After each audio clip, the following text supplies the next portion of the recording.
Alô você, começa agora mais um episódio do Inova Rio, o seu podcast, o nosso podcast de engenharia e inovação. E hoje, pessoal, aqui nesse episódio especial que a gente está fazendo no 32º Congresso da ABS, em Belo Horizonte, contamos com a presença de dois amigos meus, dois colegas de trabalho lá da Fiocruz. Estão aqui hoje como convidados, Bruno Amorim e Karina Custódio. Sejam bem-vindos! Obrigada. Tudo bem? É o primeiro podcast de vocês? Cara, eu fiz uma vez sobre Facility, mas é sempre a primeira vez, você fica nervoso. Né? Primeiro. Opa, então a Karina tá sendo introduzida, não fique nervosa, fique tranquila. Estamos aqui o pessoal acompanhando. O pessoal aí já aproveita, curte, segue, compartilha, já segue a gente nas redes sociais. Tem a galera que já tá sempre com a gente aí. E esse que é um episódio oferecido pela a Mútua Caixa de Assistência do Sistema Confea-CREA, que tem esse stand maravilhoso aqui, onde nós estamos gravando hoje, né? É apoiado pela ABS Rio, apoiado pelo Clube Empreendedor, e a gente sai aí na plataforma, no canal do Diário do Rio, que também é nosso apoiador. E essa equipe maravilhosa que veio BH aqui, tá gravando a gente, você quiser um podcast gravar aqui também, a casa do podcast. Então estamos juntos aqui, conversando aqui. Primeiro, sejam bem-vindos aqui, né, ao Inova Rio, Bruno e Karina, que estão aqui no Congresso da ABS. O que vocês estão achando do Congresso? É o primeiro de vocês da ABS, não é? É o meu primeiro congresso, assim, da vida. Então, Opa! Então é primeiro com várias coisas, hein, Karina? Primeiro podcast, primeiro congresso da ABS. Ó, disruptivo. Também, no caso dessa temática, é o primeiro congresso, o primeiro da ABS. E é muita informação, né? Muita coisa que aí você fica ali... Você fica meio perdido, são muitos painéis acontecendo ao mesmo tempo. Você quer ir mais de um às vezes, um monte de stand, é meio... e ao mesmo tempo disso tudo tem as apresentações dos trabalhos. Pois é, né? E sabe que isso é uma coisa... Para quem é muito metódico, às vezes desesperador, né? Porque o cara, não, tem que estar aqui, depois tem que estar ali, não sei o que e tal. Mas é a cara do Congresso. Eu sou um pouco ansioso, né? Eu fico um pouco nessas vezes assim, vai, cara, mas eu tô perdendo aquela, o que eu faço? Aí a gente usa essa estratégia às vezes de dividir, fala, mas não vai dar pra dar nas duas, mas tu vai nessa aqui, Que nem os depois espanhóis colonizando a América, dividir pra conquistar. e a gente vai dividindo e conquistando. Que os painéis estão sendo gravados e depois a gente vai conseguir assistir. Sim, vai ter uma plataforma, que quem é congressista vai poder depois acompanhar, que é super bacana. No congresso em Curitiba, que teve há 2 anos atrás, estava ainda saindo ali da pandemia, a gente até tinha transmissão. Então, às vezes você estava num painel assistindo o outro pelo celular, o que é uma loucura, não recomendo. Né? Mas assim, a logística disso é muito complexa, de você gravar e transmitir todos. Aí o que eles adotaram alguns poucos painéis são transmitidos até gratuitamente pela YouTube, né, aberto a qualquer um. As palestras magnas, que são as de abertura do dia, são transmitidas no YouTube. E os outros ficam disponíveis para quem são os congressistas e tal. O que é muito bom, né? Porque às vezes você quer recordar alguma coisa, retomar, e acho que vale a pena, né? É uma tecnologia que vem, né? Essa coisa agora do acesso remoto e tal. Eu também achei bem interessante, assim, os trabalhos eles já estão todos, né, no site lá, tem as telas lá em cima que você pode acessar ali e tal, assistir, não, já quero acessar o trabalho aqui, ver o trabalho para não deixar chegar no hotel, então tu já consegue ver ali, fora o network, né? Tu vai andando aqui, conversa com um, tu já surge uma ideia assim, pô, preciso levar isso para lá, como é que eu construo isso dentro da minha realidade? E aí tu, né, acho que esse local é o local ideal para você fazer esses contatos.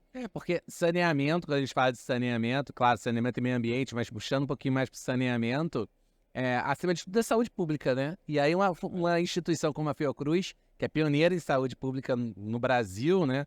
E pioneira na formação de saneamento. A história do saneamento no Brasil se confunde com a história da Fiocruz.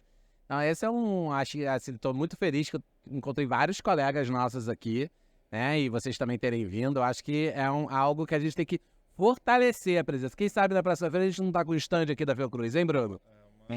Aí. Uma boa sugestão. Aí fica a dica para quem tá assistindo, vai lá para as coordenações, presidente. Ana Cusati, um beijo. A gente ter esse espaço aí e falar, né, de saúde pública, Claro. né, já que era uma temática também, né, falar diretamente de saúde pública, como o Oswaldo Cruz falou lá atrás, né, de ir direto aonde estava a população, às vezes de maneira um tanto quanto controversa, mas, né, fazendo o que tem que fazer. Saúde pública é isso aí, né, não vai todo mundo concordar, uns vão ter uma visão, outros outra, mas o importante é uma saúde melhor para todos, né? Com certeza. E acaba que saneamento é medicina preventiva. Então, melhor do que investir em saúde pública é nem ficar doente. Não é isso? Ô, Karina, e você que tá ali à frente, operando a nossa estação de tratamento de esgoto dentro do nosso campus, a gente tem um campus, quem não sabe, lá na Fiocruz do Rio de Janeiro, o Campus Manguinhos, são mais de 15 mil pessoas lá, né? E é uma estação que tem uma história imensa, ali de referência sobre as primeiras técnicas de tratamento de esgoto no Brasil. Sinamon, que aí é um decano, é um patrono da nossa área, professor lá da ESP, e leva o nome lá da nossa estação. Como é que você vê agora essa oportunidade de estar aqui com tantos players participando e tal? Como é que você está trazendo isso ao primeiro congresso? Como é que está sendo para você? Então, acho que é uma honra muito grande, né? Estar trabalhando numa instituição com a Fiocruz. E estar aqui também está sendo uma experiência incrível. Como você falou, né? A principal estação que a gente tem na Fiocruz leva o nome de um grande sanitarista, que é o Sinamon. E com a pandemia, né? Nesses 2 anos, nós ganhamos outras 3 estações na Fiocruz, né? Isso foi uma loucura. Eu tenho parte de culpa nessa história. Muita coisa nessa história, né? Mas veja bem, adequando a realidade de uma obras emergenciais e dentro do cenário que a gente estava ali, que a gente não sabia, uma engenharia de guerra, né, Bruno? Depois a gente pode falar um pouquinho sobre isso também, eu acho que é legal. O hospital foi construído, acho que pouquíssimos dias. 45 dias. Isso foi uma loucura. O que aconteceu ali, né, foi março de 2020, até arrepio de lembrar, sabia? Lembro até hoje. A Ana chama a gente na sala dela e fala: olha, gente, tá vindo aí um negócio muito sério. Todo mundo vai parar de trabalhar, vai todo mundo trabalhar de forma remota, mas eu preciso que vocês venham para cá, porque a gente vai construir um hospital em, no máximo, 60 dias para atender os casos mais graves. Porque a gente não sabe o que vai acontecer. E aí, assim, realmente o pessoal se desdobrando no final de semana, tudo. E eu com o filho recém-nascido. Caraca, foi desesperador. Logo depois. Aí, eu tava com a Antônia, 6 meses, a Antônia. E começou a inverter a noite, ela não dormia, acho que aquele estresse todo. E em 45 dias a gente colocou um hospital lá e toda a parte da discussão de água, porque também era um sistema diferente, que não podia ter caixa d'água superior, então tinha que ser pressurizado, toda a parte de esgotamento, tudo isso a gente fez ali em 45 dias e tá operando, cara. Tá operando. Tal que tem uma estação de tratamento de efluente. A gente não sabia naquela hora nem qual era o impacto do corona, né, no esgoto. Depois a gente veio descobrir que não era grave, que você tratava com certa facilidade e removia. E aquilo não era não tinha significância em termos de chance de contaminação, que a via oral das microgotículas é que era a principal forma de contaminação. Mas até ali a gente não sabia. Quando a gente começou a projetar, não sabia nada. Não sabia nada. A gente foi no escuro tentando ser o mais prevenido possível, né? E aí várias tomadas de decisão em cima disso. Fomos tendo que fazer outras estações de tratamento, que tem que crescer um prédio aqui, vai ter que fazer agora um laboratório para análise, vai ter que fazer agora um centro de congelamento do vírus para estudar, não sei o que, né? O biobanco. Tudo que a gente fala dessas estruturas são estruturas que são definitivas, né? A gente não fez nenhum hospital, né? Desmontou, Né?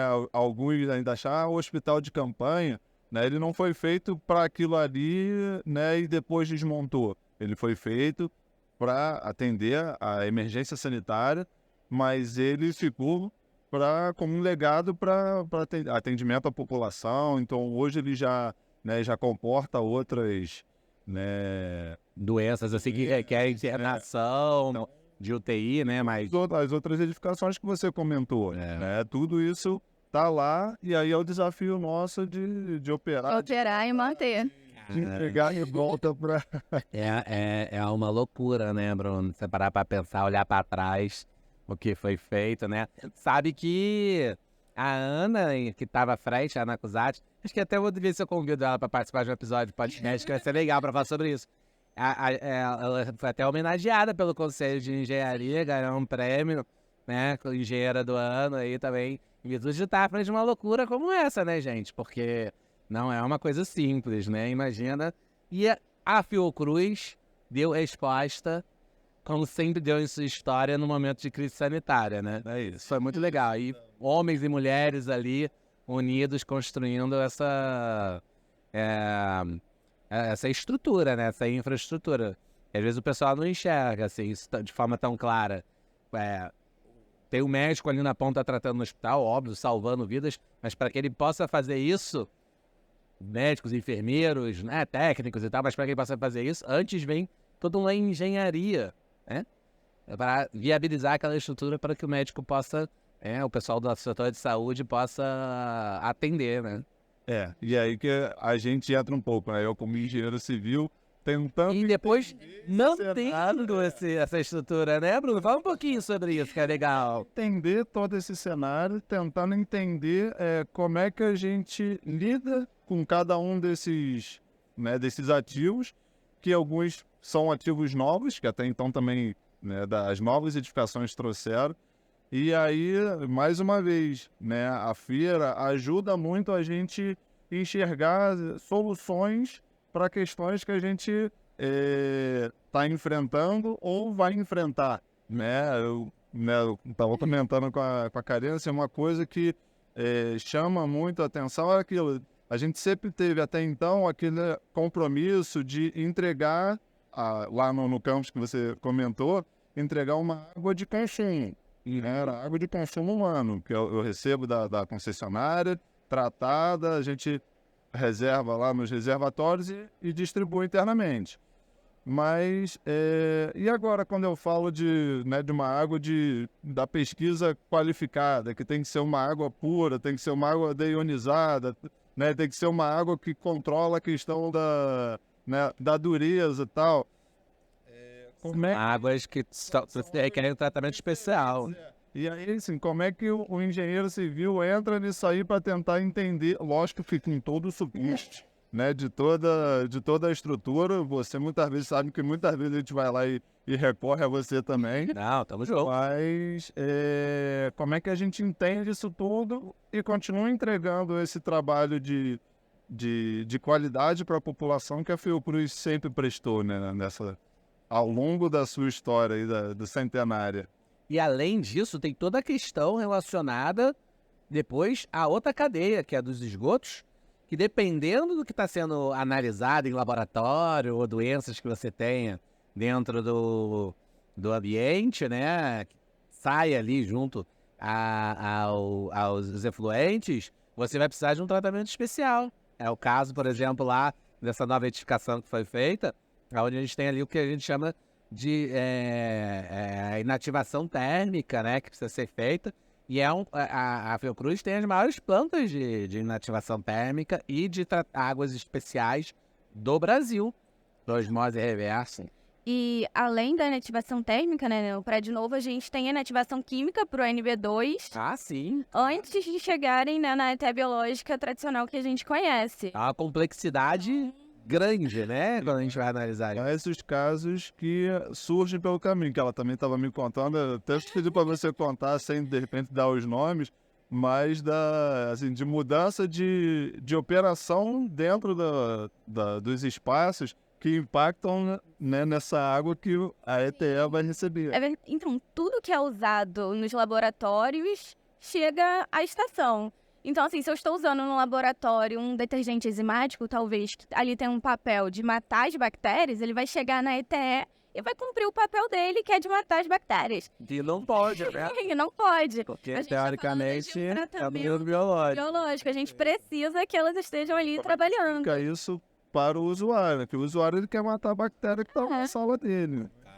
É uma situação muito complicada. Então, a gente está sempre pesquisando outras formas de tratamento, o que a gente vai fazer com E aí uma isso. feira como essa, que tá aqui à vanguarda do que está se discutindo de moderno e tecnologia, acaba sendo muito útil para isso, né? Não, com certeza. Eu e o Bruno ontem demos algumas voltas nos estandes aqui, vendo bastante coisa. Até questão de hidrômetro a gente estava vendo. Ah, legal, hein? Importante para fazer a eficiência do campus, buscar um consumo racional, a hidrometração, telemedida e tal, para quando o CCA é fundamental, né? Dos recursos naturais como um todo, né? A gente estava olhando, a gente teve a oportunidade de conversar também sobre o mercado de energia, sobre o controle de consumo de gás natural, do hidrogênio, de água. Então, assim, tem um leque até maior do que, né, água e saneamento. A gente conseguiu encontrar pessoas aqui e órgãos, instituições, né, empresas que aprofundam até em outros temas que, né, como eu falei, o network fica para depois da gente continuar a construção. Vimos muita coisa de automação também, né? E a gente percebe o nível de automação no decorrer da criação das estações. Porque quando a gente vai na central de saneamento, o que a gente tem de automação é pouquíssima coisa. No centro de pesquisa, a gente tem medidor de pH, de turbidez, tudo automatizado. E isso gera uma qualidade no processo e na entrega final do efluente que não vai representar risco para o ambiente, né? Exatamente. A gente tem uma coisa lá que é bem particular, né? O campus ele tem idades diferentes, né? Os prédios, as instalações. Então tudo isso, assim, nos últimos anos aí da pandemia, assim, a gente conseguiu ter um salto dessa parte de monitoramento e tudo mais, mas o desafio é como é que casa uma coisa com a outra, o antigo com o novo. O novo, ele conseguiu nascer já com toda essa, né, tecnologia, automação embarcada. O novo, às vezes, eu não tenho o consumo individualizado da água que entra em determinado prédio. Então, assim, como é que a gente lida com isso também é uma coisa desafiador. Esse retrofit, né, de edificações antigas, essa readequação, né, é sempre uma complexidade na engenharia. E aí é sempre uma dúvida, né? O que é melhor? Recuperar um prédio com todas essas questões que quando ele foi criado não se imaginava, não se pensava, ou de repente, não, vamos sair desse prédio, vamos naquele local construir um novo que já venha considerando tudo isso. Isso é sempre um jogo de tomada de decisão de planejamento do espaço complexo, né, Bruno? Isso eu acho que é o mais complexo, né, de tudo, é justamente... São muitos interesses, envolve toda essa comunidade, né? Ou de fornecimento de informações para a tomada de decisão. E aí a gente sabe que entram outras coisas que às vezes não é só a técnica e... que é aquilo, Mas a técnica tem que entender que existe esse tipo de situação, não concorda comigo? Eu falo muito, até que em alguns episódios o pessoal que está assistindo aí, eu de vez em quando falo assim, olha, o que existe de diferença entre teoria e prática é que a teoria, às vezes, tenta se abstrair da realidade, e não pode. Ela tem que incorporar a realidade, e a realidade ela é muito mais complexa do que simplesmente uma equação matemática. Ela tem interesses sociais, pessoas, humanos que têm suas necessidades, seus medos, as pessoas às vezes são simplesmente conservadoras. Você chega com uma pessoa, mesmo que ela esteja numa instalação ruim, fala assim, não, mas eu vou te mudar aqui para uma outra instalação muito nova. A mudança, o processo de mudança, cara, é contrário, mesmo que seja para ir para um lugar muito melhor. Então, e a gente está falando assim, dentro do campus da Fiocruz, com pesquisadores e profissionais que tem um nível de qualificação altíssimo e tal, e imagina isso quando a gente for discutir em outros ambientes. Então, há uma necessidade de se entender a psique na hora que você vai fazer esse tipo de tomada de decisão, que foge da frieza matemática que às vezes nós engenheiros, né, tendemos a nos prender, né? Não, eu concordo inteiramente com isso. Assim, não dá para você se abster disso tudo e falar, não, eu só faço o que a técnica, né, o que a técnica, a matemática... É uma ilusão. Você não vai conseguir. Tem diversos outros, né, fatores internos e externos que você tem que considerar em todas as tomadas de decisões. E aí acho que o papel um pouco nosso é esse. Você traz a informação, traz assim, prós e contras para permitir o encaminhamento, a tomada de decisão.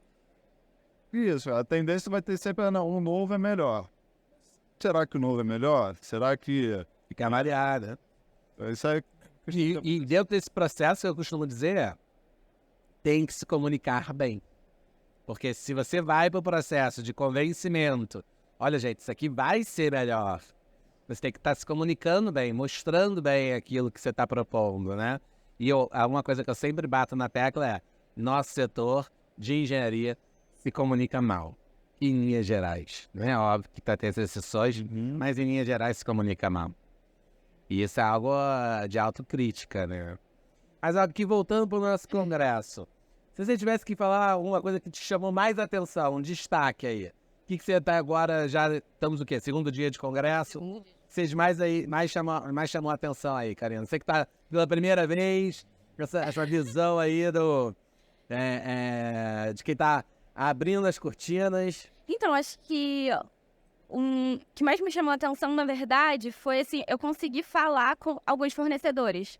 Porque a gente tem aqui algumas empresas que atendem a gente lá na Fiocruz. Então, fui nos estandes, conversei, que legal, exemplo. Perguntei a EMEC. Nós temos as bombas dosadoras da EMEC. Então, eu cheguei lá, conversei com eles, perguntei, tirei dúvidas. Então, ter esse contato maior, acho que faz toda a diferença e que só mesmo o congresso para proporcionar. Muito bom, muito bom. E você, Bruno? Cara, eu sempre gosto disso. Eu até brinquei com um colega pelo celular, perguntou como é que estava aí e tal.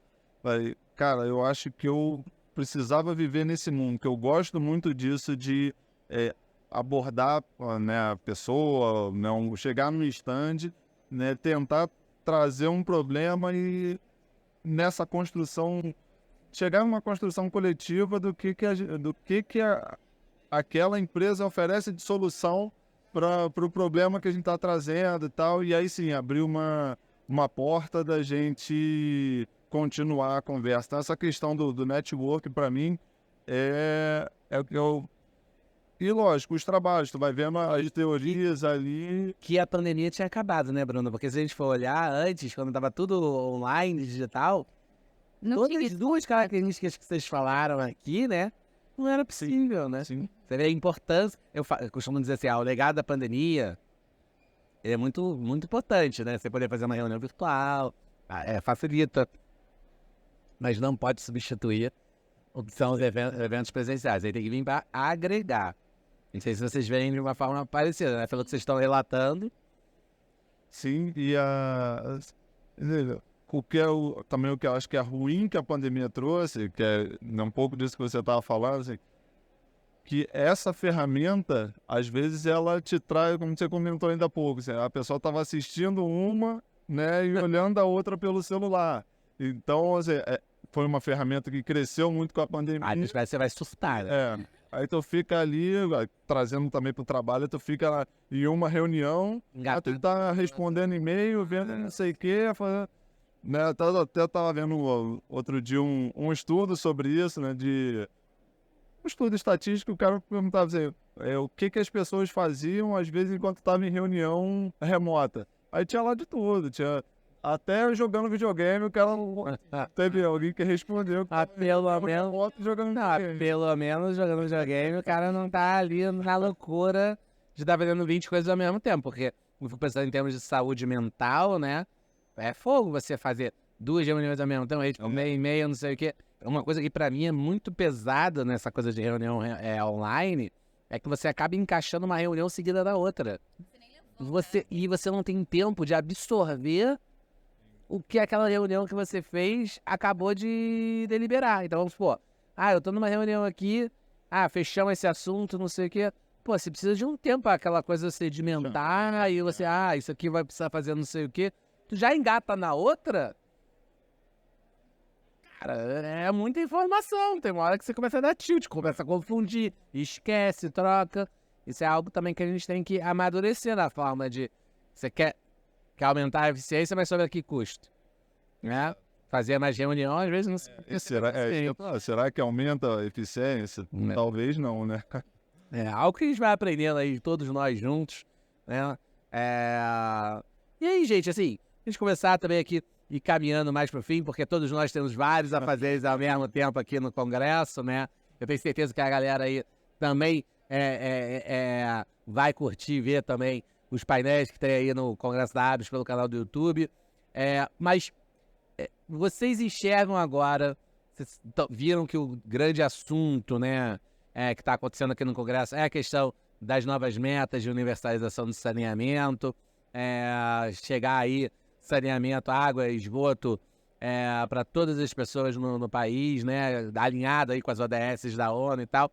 Como vocês enxergam que a Fiocruz pode ser também aí uma estrutura, né, um ente importante para ajudar as concessionárias e o país, né, a chegar nesse ponto aí de finalmente a gente ter saneamento para o pessoal, né? Cara, essa acho que é bem complexa, mas assim, tentando ser sucinto... Mas eu vim aqui para complicar, eu não venho aqui para simplificar. Mas... Alá, chacrinha. É muito boa a reflexão, porque assim, quando... Já é uma coisa assim, pensando o Rio de Janeiro, eu acho que a gente vive uma realidade paralela, né, do Brasil de uma forma geral. E aí eu sempre tive aquele pensamento assim de, cara, como é que a gente entra em determinados lugares? E aí outro dia eu vi lá também num evento da Fiocruz, do meio ambiente, que não é a gente não entra, a gente vai junto. Então, até a pessoa ainda usou o termo assim, quem conhece, né, da favela é o favelado. Então, acho que você só vai conseguir ter acesso se for em conjunto com as pessoas que lá estão, né? E eu acho que a Fiocruz consegue ajudar muito também nessa parte, por conta da interação social, do trabalho de conscientização. Eu acho que talvez a pegada da Fiocruz nesse desafio seja por essa linha. Não sei se vocês concordam. Concordo, a gente está ali tão próximo fisicamente que às vezes... A gente está aí no entorno de... A gente realmente está ali. E às vezes realmente trazer eles ali para dentro para conhecer e para discutir, como foi naquele evento. Eu também estava presente, que eles foram lá e falaram que, conforme eles pensam, o que eles querem, o que eles estão fazendo lá dentro. Então, às vezes, acho que é um pouco disso, de estar mais presente, não só fisicamente, sabe? Você sabe que isso é muito legal, porque o tema que ele está trazendo para discutir no evento que a Abs vai fazer, que é o Saneia aí. Já fica o convite para vocês. 11 de julho, você que está nos assistindo. Vai ser gratuito, online, mas se você quer participar presencialmente, se associe à Abs, que vai ser para convidados e associados. E a gente vai estar... O tema principal do evento é saneamento em favela. Porque essa é também uma das grandes preocupações que a gente tem, né? E o painel que eu vou, inclusive, moderar logo após aqui, vai ser sobre esse tema também. Porque não adianta a gente discutir universalização se não conseguir chegar com essa infraestrutura que é tão básica, é tão fundamental para o desenvolvimento, né? Tão fundamental para que as pessoas tenham oportunidades, né? Porque sem saneamento é uma das melhores formas de você induzir desenvolvimento social e econômico numa região, elevando a infraestrutura de saneamento. Então, essa vai ser um assunto aí muito relevante e a gente está aí... De novo, na saúde pública, né? Total. Total, porque... A diminuição de casos, depois vai ter de doenças, E de criar oportunidade pro cara, de repente, alguém que ficava doente e acabava perdendo um emprego, não perde, porque consegue se manter, que são muitos dos ganhos indiretos, né? Tava comentando até outro com um colega Você imagina uma despoluição na Baía de Guanabara. Vamos pegar ali no nosso entorno, né? O Rio Faria de Timbó. Hoje, infelizmente, esgoto a céu aberto. Imagina um Rio Faria de Timbó despoluído. Que lindo que ia ser aquela região ali. Entendeu? Então, assim, é algo que a gente precisa aí refletir e a gente se acostumou com o absurdo. Porque a forma como o Rio Faria de Timbó é ali do nosso lado, aquilo é um absurdo. Mas a gente se acostuma. É talvez a maior qualidade e o maior defeito do ser humano. Sua capacidade de se adaptar. Bom, gente, é maravilhosa essa conversa. A gente tem que começar a caminhar para o encerramento. Minha querida Karina, nossa responsável lá pela operação da nossa ETE, das nossas ETEs, lá, né? Lá no Rio de Janeiro. Daqui a pouco também talvez lá no Ceará, não sei como é que tá essa história. Temos alguns campos aí. Fiocruz está presente em vários estados do Brasil, né? Tem 2 campos muito grandes. Um é no Rio, outro é no Ceará, mas está presente aqui em Belo Horizonte, por exemplo, com o Renault Richaud, querendo fazer um prédio novo super bacana. Eu tenho até que responder aqui. Desculpa, Tereza, beijo. Estou devendo responder uma mensagem sua lá sobre sistema de drenagem, mas eu vou responder ainda hoje. Colocando aqui, como é que você faz aí suas considerações finais, o que você tá gostando aqui do evento e tal. Dá suas redes sociais para quem quiser te acompanhar, te seguir, né? Não sei. Fala aí com a nossa audiência aí pra gente ir caminhando pro final. Muito obrigada pela oportunidade de estar aqui. Eu realmente estava um pouco nervosa. Já relaxou?